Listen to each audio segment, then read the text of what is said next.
Bharatiya Janata party सरकार महिला मानक पई समर्पित सरकार।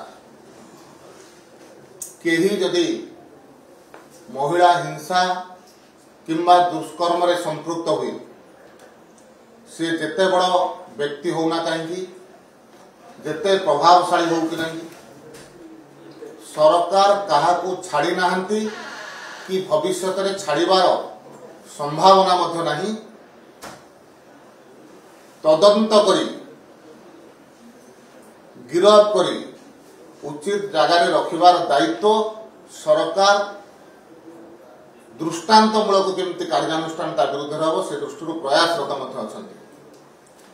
गत 2-4 दिन भीतर घटना देखला पर लगुच विजु जनता दल एवं कांग्रेस दल भितर बोधवे महिला दुष्कर्म करने कंपिटिशन आरंभ हो जाइए।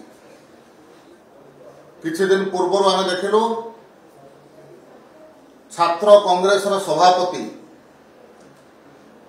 जड़े युवती की निशा देकर कुप्रकार भाव में दुष्कर्म कले एवं आज से जेल भितर अच्छा। एवं विजु जनता दल जड़े वरिष्ठ नेता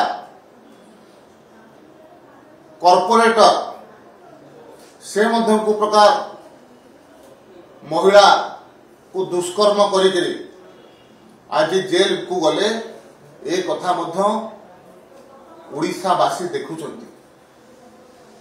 किंतु उभय राजनैतिक दल एवं तांकर मुखिया माने जो प्रकार प्रतिक्रिया दबा कथा जो प्रकार संवेदनशीलता देखा कथा आज से कथा देखा जाऊ नहीं। कारण तांकर जातक बोधे से अच्छी कारण कांग्रेस सरकार थिला बेला हम देखिचु सरकारी प्रायोजित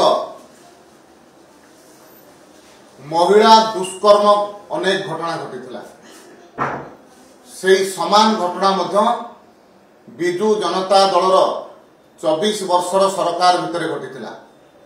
तो से दृष्टि महिला प्रति जो प्रकार सम्मान रहिबा कथा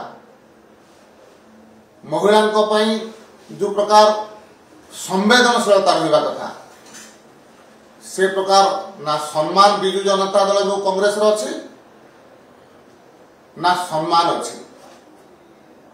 ओडिशावासी देखुचंती ओडिशावासी एक कथा को विचार मध्य करुचंती जे राजनैतिक दलर कार्यकर्ता भाव में राजनैतिक व्यक्ति हिसाब से कुप्रकार भाव में महिला मानक प्रति असादाचरण से यार उचित जवाब निश्चित भाव में ओडिशावासी देवे।